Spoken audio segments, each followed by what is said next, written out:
विषय वस्तु है मातृभाषा का अर्थ, परिभाषा एवं महत्व।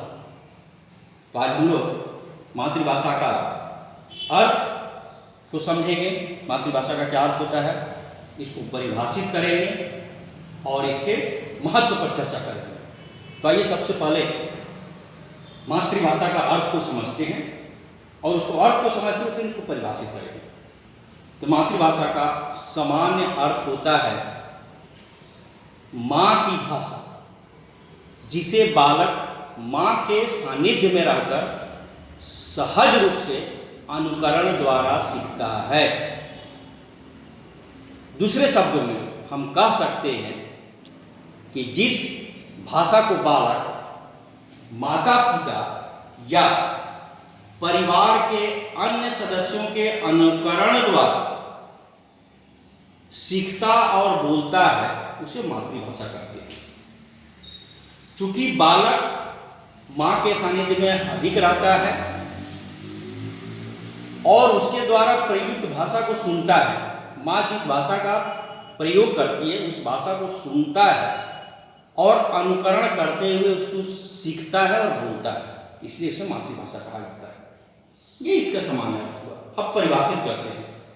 परिभाषा कैसे लिखेंगे कि माता पिता या परिवार के अन्य सदस्यों के अनुकरण द्वारा सीखी और बोली जाने वाली भाषा मातृभाषा कहलाती है। यह समाज स्वीकृत मानक भाषा होती है। ये हो गया इसका परिभाषा। अब आते हैं इसके महत्व पर। इसके महत्व पर हम लोग चर्चा करेंगे। लगभग 10 महत्व पर हम आज चर्चा करने जा रहे हैं। मातृभाषा का 10 महत्व है। तो सबसे पहला है छात्रों के शारीरिक विकास में सहायक। दूसरा है छात्रों के मानसिक एवं बौद्धिक विकास में सहायक। तीसरा है छात्रों के भावात्मक विकास में सहायक। चौथा है छात्रों के नैतिक एवं चारित्रिक विकास में सहायक। पांचवा है छात्रों के सांस्कृतिक विकास में सहायक। छठा है छात्रों के व्यवहारिक जीवन में सहायक। सातवां है छात्रों के सामाजिक विकास में सहायक। आठवां है विचार विनिमय का सर्वोत्तम माध्यम। विचार विनिमय का सर्वोत्तम माध्यम। 9 नंबर है ज्ञानार्जन एवं शिक्षा प्रदान करने का सर्वोत्तम साधन। और 10वां और अंतिम बिंदु है छात्रों में आदर्श नागरिकता के गुणों के विकास में सहायक। इस प्रकार कुल 10 महत्व है इसके मातृभाषा के। इस पर हम एक चर्चा करेंगे। तो सबसे पहले जो हम बताए थे कि छात्रों के शारीरिक विकास में सहायक, उस पर हम चर्चा करने जा रहे हैं। शारीरिक विकास के लिए जितना आवश्यक पौष्टिक आहार होता है उतनी ही आवश्यक पूरी नींद सोना और प्रसन्नचित मुद्रा में रहना होता है। यानी जितनी एक छोटा सा बालक, एक शिशु बालक जितनी गहरी निद्रा में सोएगा और जितना वो प्रसन्नचित रहेगा, खुश रहेगा, उसका मानसिक विकास उतना ही होगा, शारीरिक विकास उतना ही होगा। शारीरिक विकास में जरूरी है, मैं भी चर्चा कर रहा था कि छात्रों के शारीरिक विकास में से आए तो नींद होना, गहरी नींद में सोना और प्रसन्नचित होना शारीरिक विकास के लिए आवश्यक। बालक को माताएं सुलाते समय क्या करती है, लोरियां सुनाती है और लोरियां अपनी भाषा में यानी मातृभाषा में सुनाती है। बालक मातृभाषा को समझता है और लोरियों को सुनते सुनते गहरी नींद में चले जाता है।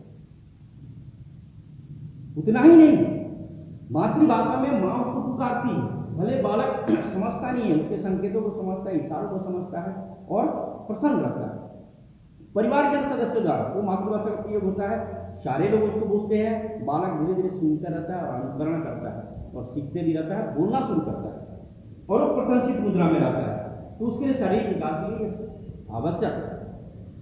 दूसरा नंबर पर आते हैं छात्रों के मानसिक एवं बौद्धिक विकास में सहायक है। दूसरा मैंने वहां लिखा भी है, आपको दिखाया देखा, छात्रों के मानसिक एवं बौद्धिक विकास में सहायक है।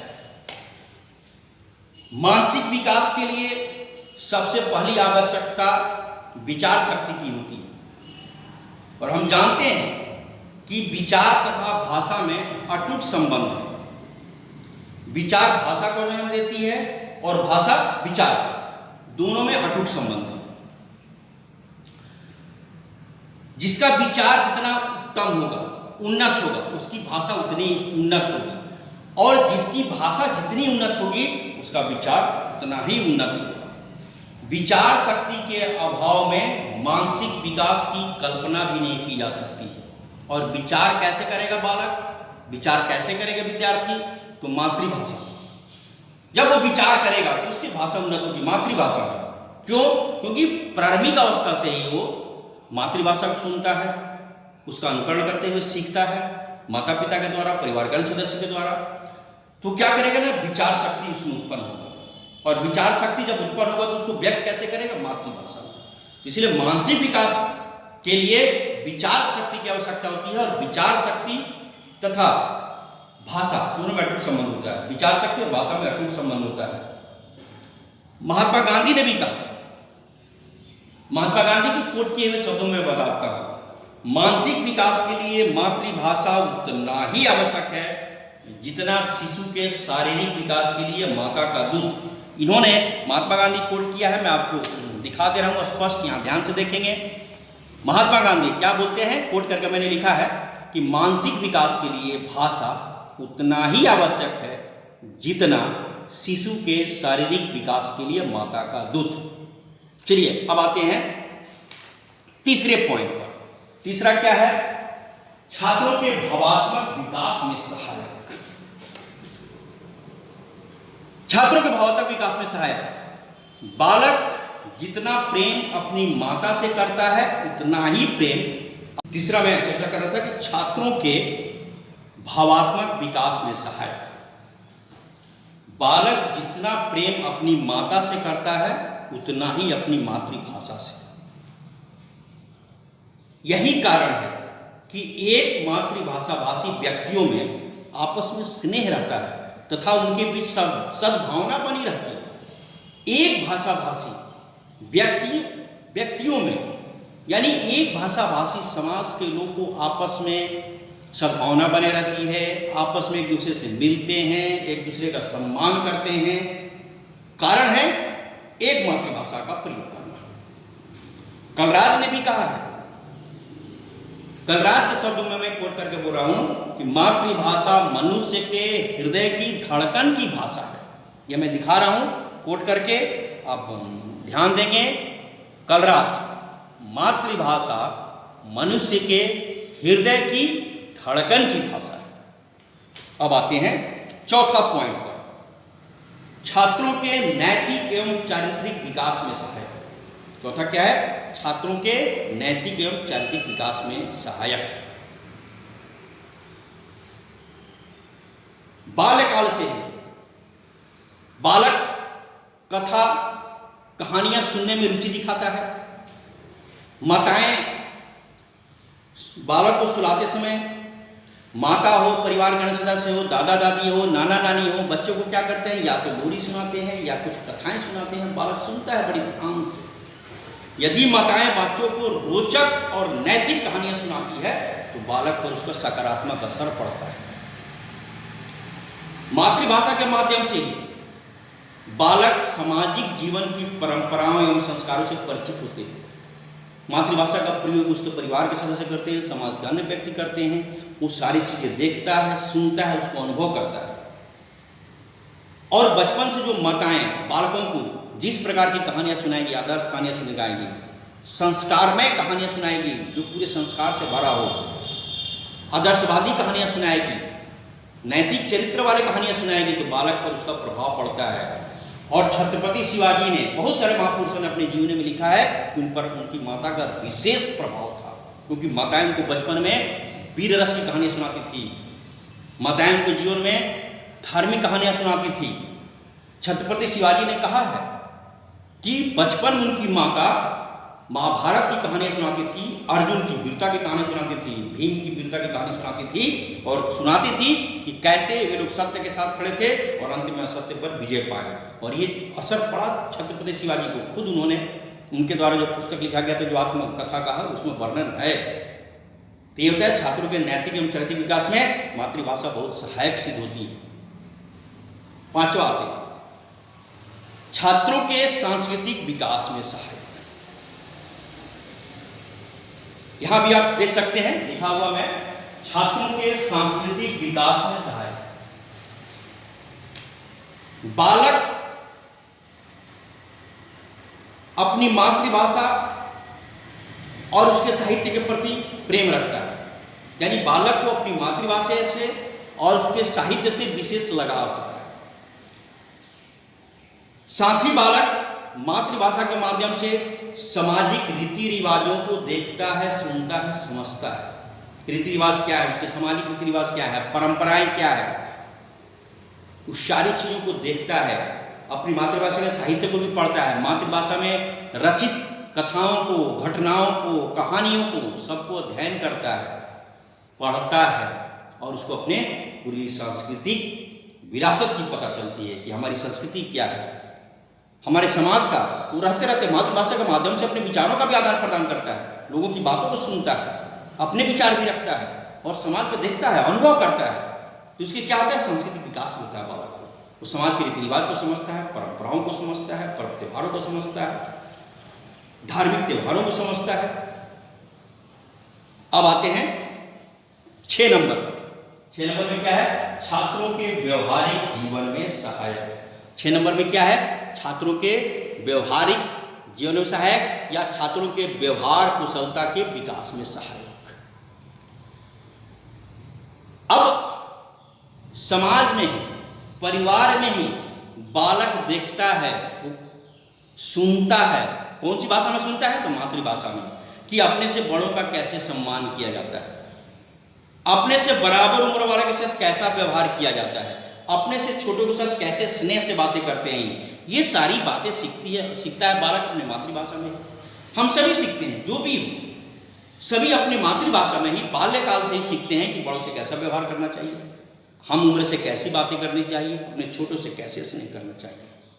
और ये व्यवहार कुशलता हमें प्राप्त होती है मातृभाषा के माध्यम से। 7वां नंबर में आते हैं छात्रों के सामाजिक विकास में सहायक। 7वां नंबर क्या है, छात्रों के सामाजिक विकास में सहायक। मातृभाषा के माध्यम से ही बालक सामाजिक गतिविधियों से परिचय होता है, परिचय प्राप्त करता है उसको। मातृभाषा के कैसे सामाजिक गतिविधियों से परिचय होता है, समाज में कौन सी गतिविधियां चल रही है। मैंने अभी जस्ट चर्चा किया कि समाज में जो पर्व त्योहार होते हैं, जो रीति रिवाज होते हैं, सारे संस्कारों को देखता है, धार्मिक स्थलों को देखता है, धार्मिक रीति रिवाजों को भी समझता है, परिवार में क्या परिचलन है, क्या वेशभूषा है, क्या खान पान है, सबका वो भी अनुकरण करता है। वो उसी समाज में रहता है और मातृभाषा का प्रयोग करते हुए अपने विचारों को रखता है, लोगों की बातों को सुनता है और उसी सामाजिक परिवेश में जब बालक रहता है तो सामाजिक परिवेश के अनुसार ही वो सीखता है और उसमें संस्कार पड़ते हैं। और ये होता है कैसे, मातृभाषा के माध्यम से, क्योंकि उसके आसपास जितने लोग रहेंगे सामान्यतः एक भाषाभाषी, एक मातृभाषा भाषी के लोग रहेंगे, तो समझेगा कि समाज उसका है, समाज में कैसे परिचालन है, समाज के रीति रिवाज क्या है, समाज के कैसे लोग हैं, समाज का संस्कार क्या है, हमारी वेशभूषा क्या है, हमारा रहन सहन कैसा होना चाहिए, इन सारी बातों करता है और समाज और शिक्षा भी ग्रहण करता है। अगर मातृभाषा में शिक्षा भी उसको मिलती है, माँ बताती है आदर्श बातें, माता पिता से सीखता है, परिवार के अन्य सदस्य से आदर्श बातें सीखता है, समाज के अन्य सदस्यों द्वारा भी उसको शिक्षा मिलती है, आदर्श बातें, नैतिकता की बातें सिखाई जाती है, तो सामाजिक विकास भी होता है। अब आते हैं 8 नंबर में। 8वां क्या है, विचार विनिमय का सर्वोत्तम माध्यम। विचार विनिमय का सर्वोत्तम माध्यम है। हम अपने विचारों को अभिव्यक्त करना चाहते हैं, हम अपने विचारों को बताना चाहते हैं, तो सबसे सर्वोत्तम माध्यम क्या होता है, मातृभाषा। हम बहुत सी भाषाओं का ज्ञान हो सकता है हमको हो, लेकिन जब हमें आवश्यकता पड़ती है तो हम सरलता पूर्वक की बात करता हूँ, सहजता से मैं बात करता हूँ, और सबसे उत्तम विधि से मैं बात करता हूँ, वो है अपनी मातृभाषा। हम सभी भाषाओं का बहुत सारे हो सकते हैं, 4-5 भाषाओं के ज्ञाता हैं, लेकिन सबसे सरल सहज अनुभव करेंगे हम अगर अपनी मातृभाषा अपने विचारों को व्यक्त करते हैं, हम अपनी मातृभाषा में विचारों का विनिमय करते हैं, हम अपने बातों को मातृभाषा में बोले, आप हमारी मातृभाषा में बोले, तो सहजता से हम भी बोल पाएंगे, सुन भी पाएंगे, और सरलता से मैं बात कर रहा हूँ, सरलता की बात होती है यहाँ पर। और बेल्सफोर्ड ने भी कहा है,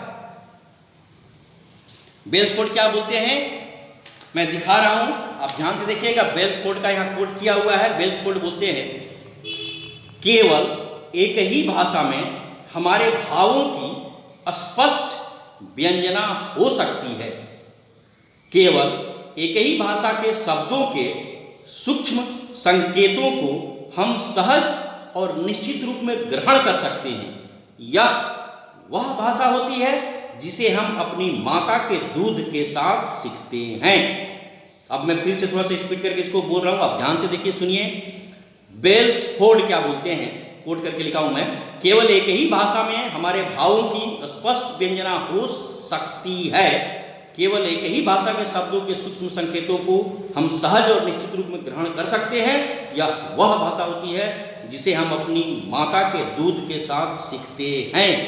यानी बेल्सफोर्ड के अनुसार कहते हैं कि हम केवल एक ही भाषा में अपने भावों के स्पष्ट व्यंजना, माने स्पष्ट रूप से हम अपने भावों को प्रदर्शित कर सकते हैं, अपने विचारों को रख सकते हैं, और वह होती है माता के दूध के साथ सीखते हैं, यानी मातृभाषा।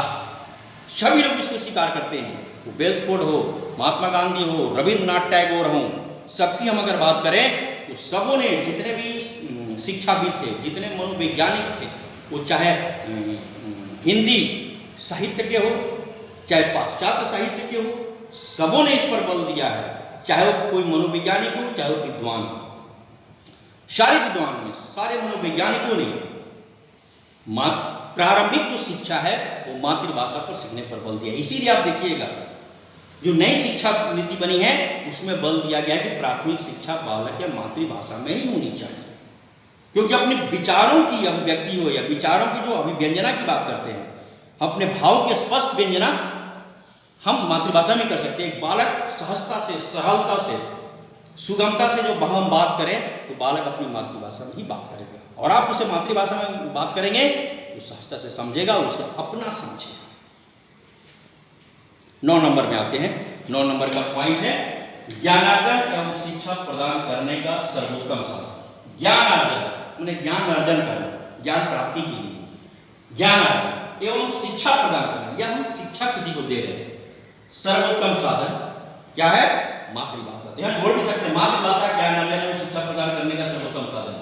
समय मातृभाषा जोड़ भी सकते हैं, ऐसे मातृभाषा का महत्व लिख दिया तो जोड़ने की जरूरत नहीं है। आप समझिए कि ज्ञानार्जन एवं शिक्षा प्रदान करने का सर्वोत्तम साधन है मातृभाषा। और मातृभाषा की जब हम बात करेंगे तो मैं अभी बोल रहा था कि सारे विद्वानों ने, सारे मनोवैज्ञानिकों ने कहा है कि मातृभाषा में ही बालकों की शिक्षा दी जानी चाहिए, और विशेषकर प्राथमिक शिक्षा मातृभाषा में होनी चाहिए। एनी बेसेंट ने भी जो कहा था, मैं उसको कोट करके सुना देता हूं कि मातृभाषा द्वारा शिक्षा के अभाव में भारत को निश्चय ही विश्व के सभी देशों में अत्यंत अज्ञानी बना दिया है। ये कहना है एनी बेसेंट का।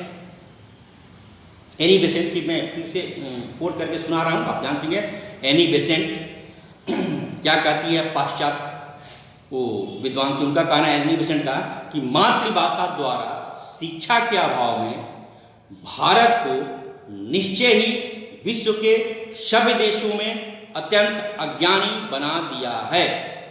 हम रविन्द्रनाथ ठाकुर की बात करें, महात्मा गांधी की बात करें, पश्चात कवियों की जिसकी भी बात करेंगे, जितने पश्चात मनोवैज्ञानिकों की हम बात करेंगे, सभी ने प्रारंभिक शिक्षा मातृभाषा में करने की वकालत की, इसी पर बल दिया। बेल्सफोर्ड का क्या कहना है, बेल्सफोर्ड पर ही हम विचारों को हम बात करते हैं। बेल्सफोर्ड का भी कोट किया हुआ है, बेल्सफोर्ड का भी देख लीजिए जो कहा था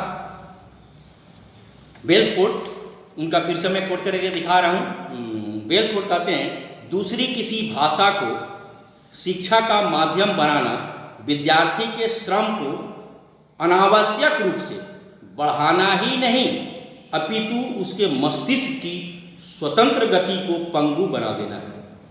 क्या बोलते हैं, फिर से मैं पढ़ता हूँ, ध्यान से सुनिए। बेल्सफोर्ड, इनके शब्द मैं कोट करके बता रहा हूँ। दूसरी किसी भाषा को शिक्षा का माध्यम बनाना विद्यार्थी के श्रम को अनावश्यक रूप से बढ़ाना ही नहीं, अपितु उसके मस्तिष्क की स्वतंत्र गति को पंगु बना देना है। यानी बेल्सफोर्ड मानते हैं कि दूसरी किसी भाषा में अगर हम शिक्षा देते हैं बालक को, तो उसके परिश्रम अनावश्यक हो जाता है। यानी अनावश्यक रूप से हम उसके परिश्रम को बढ़ाते हैं। मातृभाषा में अगर शिक्षा नहीं देके दूसरी भाषा में अगर हम उसको शिक्षा देते हैं, तो अनावश्यक रूप से उसके परिश्रम को बढ़ाते ही नहीं है, बल्कि उसके मस्तिष्क का जो स्वतंत्र गति से जो विकास करने की जो गति है ना, स्वतंत्र रूप से जो विकास करने की गति है मस्तिष्क का, उसको भी हम लोग पंगु बना देते हैं। यह है मातृभाषा का महत्व। 10वां और अंतिम में, छात्रों में आदर्श नागरिकता के गुणों के विकास में सहायक।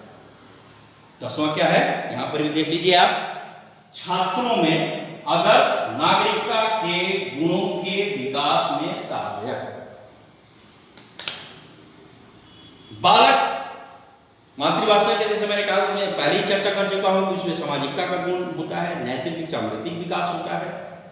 और जब बालक से ही बालक अपनी मातृभाषा में अपने परिवार में रहकर, परिवार के अन्य सदस्यों द्वारा प्रयुक्त भाषा का प्रयोग करता है और सीखता है, उसके अनुकरण द्वारा मातृभाषा सीखता है और देखता है कि परिवार के सिर्फ मातृभाषा को नहीं सीखता है, वो देखता है कि परिवार के अन्य सदस्य अपने बड़ों से कैसा व्यवहार करते हैं, अपने से बराबर उम्र वालों के साथ कैसा व्यवहार करते हैं, छोटों के साथ कैसा स्नेह करते हैं, और वो सीखता है, देखता है, अनुभव करता है। इतना ही नहीं, घर के परिवार के सदस्यों द्वारा, उसके माताओं द्वारा, माता पिता द्वारा, या परिवार के अन्य सदस्य भी हों, उसके बड़े भाई हो, चाचा हो, दादा हो, दादी हो, नाना हो, नानी हो, सभी बताते हैं मातृभाषा में। मातृभाषा का प्रयोग करते हैं, उससे लोग बात करता है, विचार विनिमय मातृभाषा में होता है, मातृभाषा में बालक बात करता है अपने परिवार के सदस्यों द्वारा। वो लोग सिखलाते हैं कि कैसे व्यवहार करना, कैसे शिष्टाचार का पालन करना। और ये सब धीरे धीरे जब बालक सीखता है, तो उसका नैतिक सामाजिक विकास होता है, उसका सामाजिक विकास होता है, और धीरे धीरे उसके अंदर आदर्श नागरिक गुणों का समावेश होता है। यानी धीरे धीरे एक आदर्श नागरिक बनने के पथ पर अग्रसर होता है। और एक आदर्श नागरिक, उसको बनाने का प्रयास उसके माता पिता भी करते हैं, परिवार के सदस्य भी करते हैं, समाज के लोगों की भी यही अपेक्षा रहती है कि हमारे समाज के लोग जो भी हमारी मातृभाषा का प्रयोग कर रहे हैं, उस समाज में वो तरक्की करे, वो प्रगति करे और एक आदर्श बालक बने, हमारे समाज का एक आदर्श नागरिक बने, हमारे राष्ट्र, हमारे जो प्रदेश का आदर्श नागरिक बने, हमारे राष्ट्र का आदर्श नागरिक बने। ये सबका प्रयास रहता है, और ये संभव होता है मातृभाषा के माध्यम से, क्योंकि मातृभाषा बाल्यकाल से ही बालक शिशु अवस्था से जब थोड़ी सी ऊपर उठता है, जब वो बोलना धीरे धीरे प्रारंभ करता है, जब अनुकरण द्वारा मातृभाषा सीखता और बोलना शुरू करता है, उसी समय से उसके संस्कारों का बीजारोपण हो जाता है, उसी समय नैतिक चारित्रिक का बीजारोपण हो जाता है, उसी समय सामाजिकता का बीजारोपण होता है, और यही बीजारोपण धीरे धीरे धीरे बालक को आदर्श नागरिकता की ओर ले जाता है। यानी आदर्श नागरिकता का गुण का समावेश उसमें होने लगता है। तो आज हमने मातृभाषा का अर्थ, परिभाषा एवं इसके महत्व पर चर्चा की है। इसके 10 महत्वों को हमने बताया है। यही मातृभाषा का महत्व है। हमें उम्मीद है कि आप समझ गए होंगे। चलिए, सबको बहुत बहुत धन्यवाद।